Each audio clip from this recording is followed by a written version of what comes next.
Hey, everyone. Welcome back to Pieces of a Woman.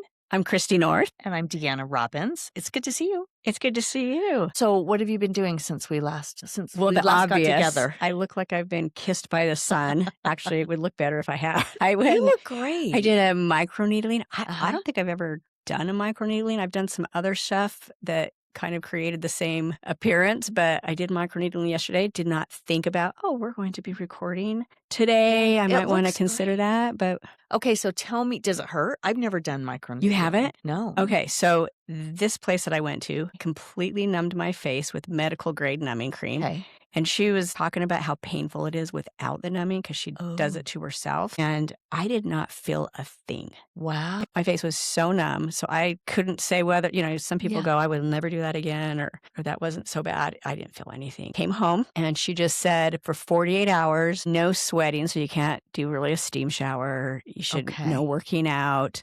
Okay. And for 7 days, I cannot wear makeup. Oh my gosh. But I did get an SPF tinted face sunscreen, so I could use that. So. Yeah. That's what Callie gives us to use on. Yeah. So does it flake off? It'll do a little bit of flaking. Okay. I already feel a little tightness going on. So apparently you need to do 3 to really start to see some of the effects. But it's my first shot at it. We're going to see what happens. I mean, I think every little bit helps. So microdermabrasion is what Callie does, which is similar, I think. Yeah. And they say to do 3 the first time, but I just go back once a year and do it. Just the microdermablation? No, you do once a year. No, it's the Moxie and BPL that you didn't love. Yeah, because I thought I was going in and getting a facial. Sorry, not microdermabrasion. Yeah, it's the Moxie and BPL, which don't ask me what it stands for, but they both do different things. I remember sitting down at her table thinking I was getting a facial, and she looks at me and says, "So here's a stress ball." And I'm laying there, why do I need a stress ball? Yeah. And then she started to walk me through it.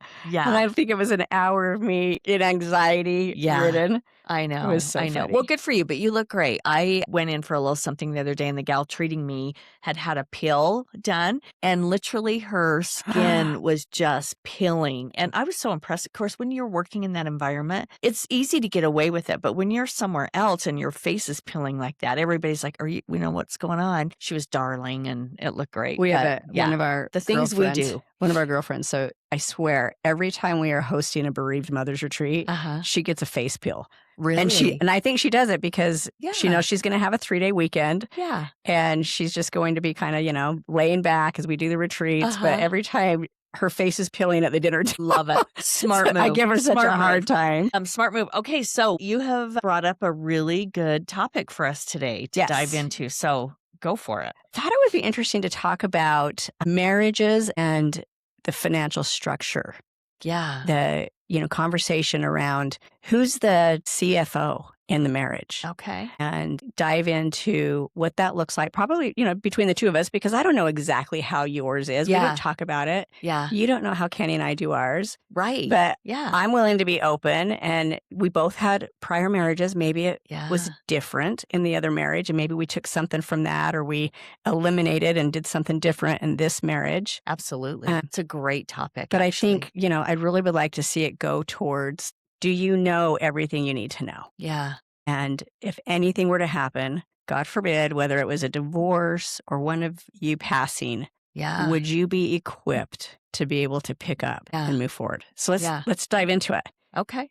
Yeah. Okay. I love it. Go ahead. I will start with a question. Okay. I guess just basic. What is the structure that you and Scott have created? Do you have one person that handles all the bills? Do you share the responsibility of the bills? And then third, do you have a combined checking account navigating that, or do you keep separate checking accounts? I love this topic just because it's so different for everybody, and it's whatever works for everybody. But for us, I've got to bring in my past context. Okay.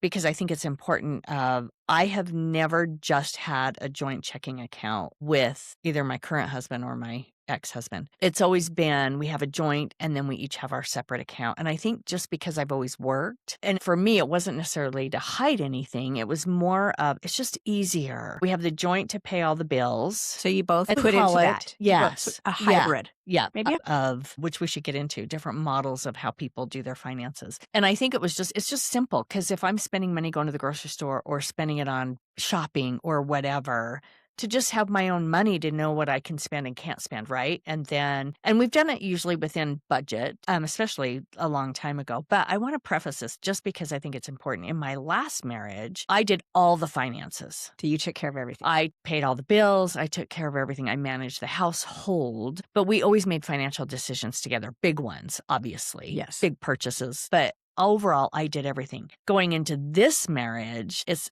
different. So we do have the hybrid model. I have my own account. He has his. And then we have our joint. Our joint is where we pay the majority of our bills. But he kind of took over just paying the household bills, and I welcomed it. Yes. However, I'm aware of everything. Right. So, and we did take a big step in the last 5 years with our investment properties and different accounts and different businesses and everything that we have. We have created a list of where either one of us can go, and it has all my account numbers and my 401k and my bank account. I have a business account, and he has all of the same thing. So we have all our account numbers and everything in one spot. So to answer your question, if he were to pass or I was to pass, we have the information for both of us. And I think it's so important because sometimes we can get so comfortable in our marriages and who is handling certain things. Yeah. And you kind of get a little too comfortable and you may not understand what's coming in, what's going out, but also, we witnessed my mother-in-law, Kenny's mom. She was one of those as well. And I'm not saying it's right or wrong. Right. It's just a different way of structuring it. Yeah. My father-in-law handled all the finances. He handled all the bills. He had all the account access. And so when he passed, it took a lot of work to reconcile that, getting passwords, getting accounts, going to the various places to get them structured, and then learning what was available and really having an understanding of what there was to work with. Yeah. And so I think it is an important conversation. And again, sometimes we can kind of sit blind to it because we aren't really thinking about the what ifs. Yeah. I'm one of those people that is maybe at a fault, always wondering what worst case scenario is. Yeah. And do I know how to access what I need to if anything were to happen? Because we've learned anything can happen. I mean, it has, and we've experienced it. Yeah. So I think it's important to really make sure you know that. But question on the location. So where do you store it? So if you've got a list and he's got a list, is it on a computer? Yeah. Do you have a paper trail? What does that look like? So we actually have printed a copy, but we have it electronically. So it's in the computer, but we have passwords to each computer. You know everything. It's an update. It's the thing you have to update all the sure. time. And it comes down to communication. I would say in the past, I haven't always been as good and as diligent, but as we get older, you start getting a little going through an experience like your in-laws. And you see that so often where a husband or a wife, and in fairness, even when I was doing everything, had something happen to me, I didn't set him up to go, be able to know. Hey, here's all the information to all our accounts. Here's the balances, loan numbers. You need account numbers. You need passwords. You need all of it. So we have created that, but it's an ongoing living document, right? But there's a really cool thing out there that Scott's sister-in-law bought us after one of their parents passed. It's called a Knockbox. And it's a box that you put all your information in if you were to pass. There are financial things. You put keys in to rentals. If you have a safety deposit box, all your account information, everything is in there, and it prompts you. We have that. We have not necessarily filled it, but like your trust. Where do the kids find your trust if you both pass? Where do they look for that? Yeah. Do they know? And you just bring up such a good point. I know. I was just going to say, what if you both go? Yes. And here's something really interesting. We have hired a financial advisor. They are not an investment, but they are a planning, one of the best things we ever did. And they started talking to us about, and it's in the plans, we haven't done it yet, but really talking to your kids about your financial, not necessarily all the details, but where do they find it? What's important to them? Because it's really key as we're learning to embrace this. Our parents never talked to us about anything. Of course, my parents didn't have anything, but really, here's a copy of our trust early. Like, here's where you would find it. Here's our attorney. I have a gal, a good friend of mine. They have 2 daughters. They are actually taking their daughters to their trust attorney and sitting with them so they can understand it. And I go, oh my gosh, that's so incredible. She goes, it's not comfortable, but we want them to not be all of a sudden, if something happened, they're be hit with- blindsided. I think that is beautiful. So anyway, I'm kind of getting out of the bounds of what we're talking, but that's part of it. So I'll talk a little bit about ours. Now, my prior marriage, we had a joint checking account. Okay. I was in my 20s.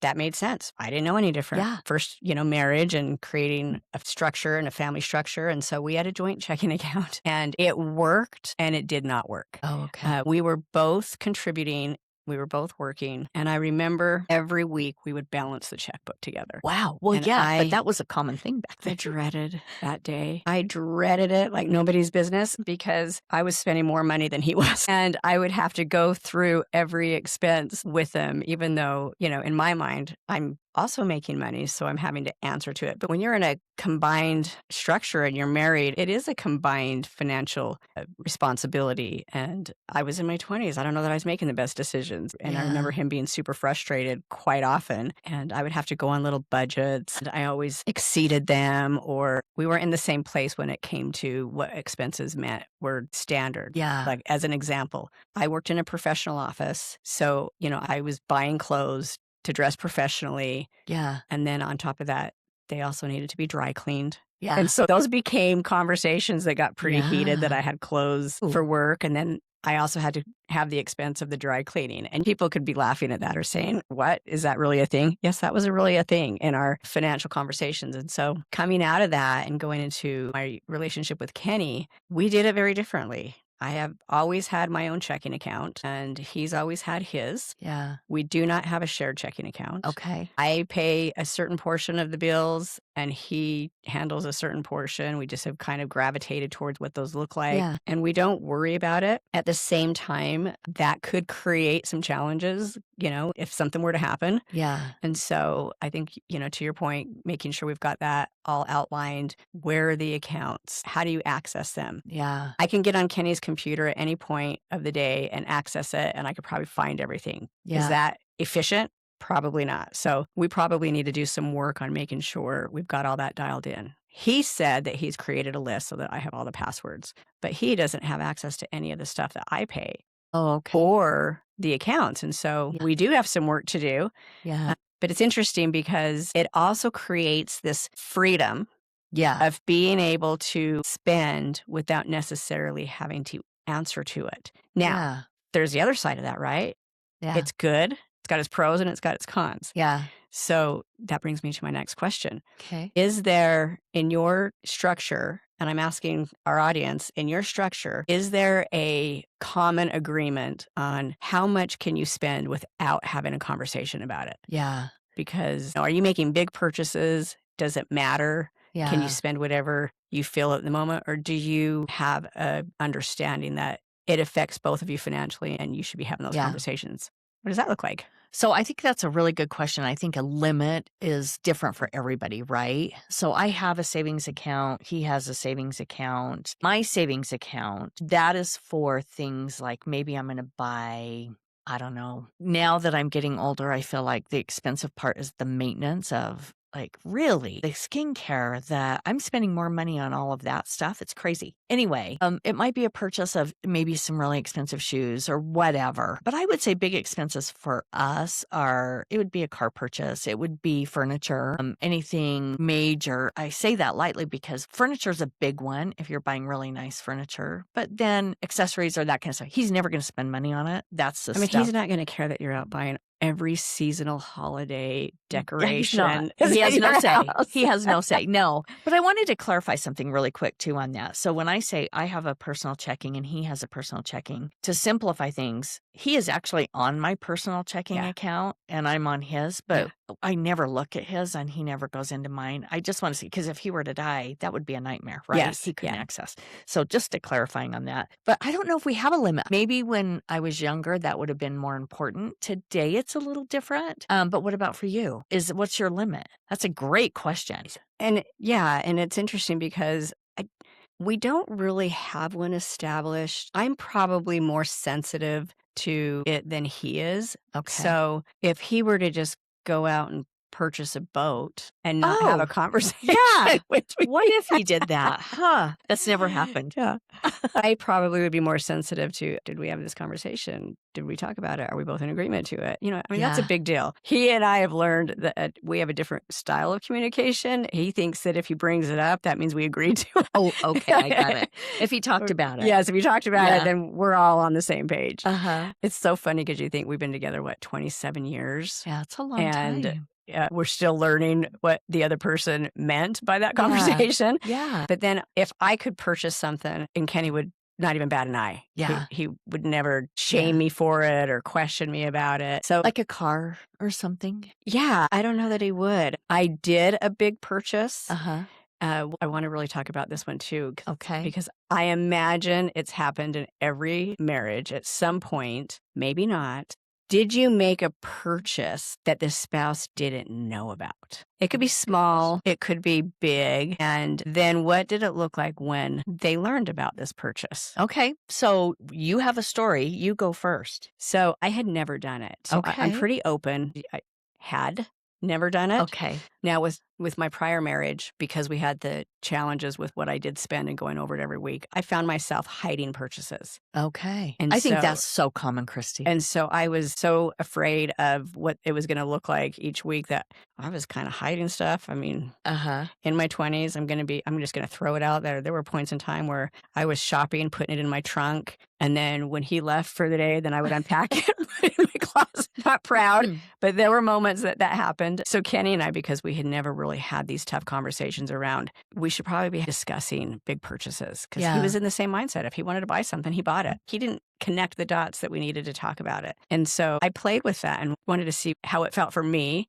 Yeah. and also what he would do if I made this big purchase. And so I did this big purchase. It was my Lego wall. Okay. Okay. And I didn't know this story. And okay. I negotiated it with the artist. I did all the coordinating. I even established some trade. Okay. So I felt like I was doing really well on the sales piece because I went back and looked, well, I don't know if I really want to fit this in my budget. So I started thinking, oh, I have a home in Costa Rica. Uh-huh. I'm going to trade and see if he'd be willing to trade this art wall.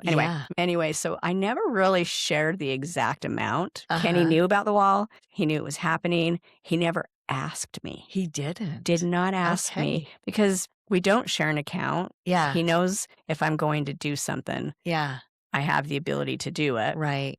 And so it was probably a year later that it kind of fell out of my mouth. The amount. Out. Okay. And he did his very first double take, and he kind of looked at me and he went, what? Oh my gosh. He goes, I had no idea. Here's a question. Is that good that he didn't ask me? Or is it bad that we never talked about it? And so I don't know. I don't know either, because if he's still okay with it, if you could afford it, because here's also the piece that goes with all of this is the financial responsibility we all take on ourselves and living within our means, right? Yes. I mean, if you can live within your means and you're Yes. being financial responsible, that's one thing. But if you're putting your family at risk, if you're going in debt, because I was going to say the con can also be when you're spending and it's hurting your family, but you Oh, don't yeah. see it. That's the negative of You have each no of you. idea that it's happening. Yes. Say I did experience that. Yeah. And I didn't know what was happening. And then all of a sudden it catches up and you're like, oh my God, okay, I had no idea. So there's the pros and cons Yes. of not knowing what's going on in somebody else's. And also for a lot of people, there's a risk of what are they spending money on, or if they're having an affair, or there's so many components to Well- that. But I think that it comes down to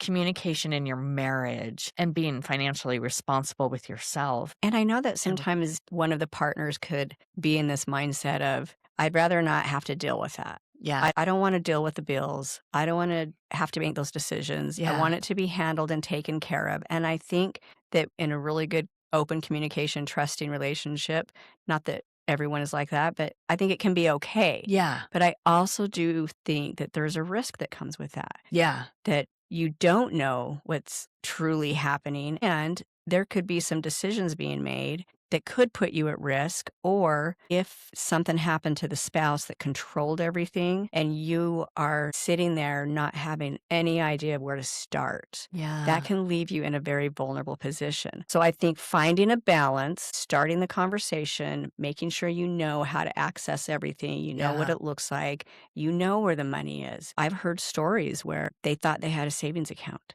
Yeah. and it was gone. It was gone. And I've also heard stories where the spouse had leveraged their home multiple times without the other spouse knowing, Yeah. and got to the closing table and they learned about all of these extra equity lines and so forth. And it resulted in a divorce because that Yeah. created a trust issue, Wow. not to mention a financial burden. Right. And so there's one thing about turning a blind eye. There's another about understanding where it's at, but being able to trust the other person with the finances, if that's the structure. But also it brings into a whole other topic. If someone else is handling everything and you are not working, is there friction because you are either on an allowance Yeah. or you are having to ask for money? Yeah. And so that's a whole other piece, but an important one, which means you probably need to know more about what's going on if you don't. Yeah. Well, 100%, especially in today's day and age, whether you're working or not. Now, this is for men or women. Right. I think it's a responsibility. And if that spouse who is running everything and paying all the bills does not want you to be a part of that or have information, then that's a whole other issue of control. Because I think of so many women, and I know men too, but so many women who are in a controlling relationship and are trying to get out. And they have no financial means because they lock everything down. So that's a whole different topic. But I think that's a first sign in any relationship that if they do not want you to be a part of the financial discussion or they give you an allowance and you're not having a healthy, open discussion, it's a red flag. It's just a red flag. And there's so many women that are the breadwinners. We live in a state where often the man Is taking care of it all. traditional role models. Yes. That's beautiful. But be responsible as a woman to Don't back leave to your- yourself at risk. Don't leave yourself at risk. And I would say that to anybody, in any relationship. So there's a fire drill Okay. conversation that should happen. Yeah. You sit down together and you make sure both partners can answer. Where are our bank accounts? Where are our investments? Yeah. What do we owe? What do we own? Yeah. What insurance do we have? Mm-hmm. Where are our estate documents? Who are the beneficiaries? Who are our financial professionals? What bills are automatically being paid? And where are the passwords, the access, and the instructions? Yeah. And so I think those are really great conversation starters. Yeah. There's no right or wrong. However you're structured, maybe this just opens up a little bit of a mind, a thought about, I don't know how to Yeah. access any of that. Yeah. Or I don't know how the bills are paid. Are they automatic? Are they being done manually? Yeah. What does our accounts look like? So I think the goal with this conversation was really to just maybe engage in that, see where it's at. Where do you sit? Do you feel comfortable? Do you feel safe? Are you in control? Yeah. What does that look like? I think that is so great. And Cristie, thanks for bringing this up because I think it's so important, especially, women of all ages, because you never know when something could happen. But it's just taking ownership and responsibility for yourself so you're not stuck in this horrific situation of, I don't know what to do, even though, and we've talked about death a lot, but divorce is a factor too. It truly is. So if you are in a marriage where you're like, oh man, this is going to be ending sour, or it's just ending, period, do you know your financial state? Men and women, where are we really at? It's healthy in that sense too. So anyway, I hope our listeners thought this was a really great discussion. I think it was a great topic. And I wanted to address the Knockbox is next of kin. So it's a next of kin that they have all your information. That's what it is. I will be making So, that purchase soon. yeah. All right. We'll see you on the next episode.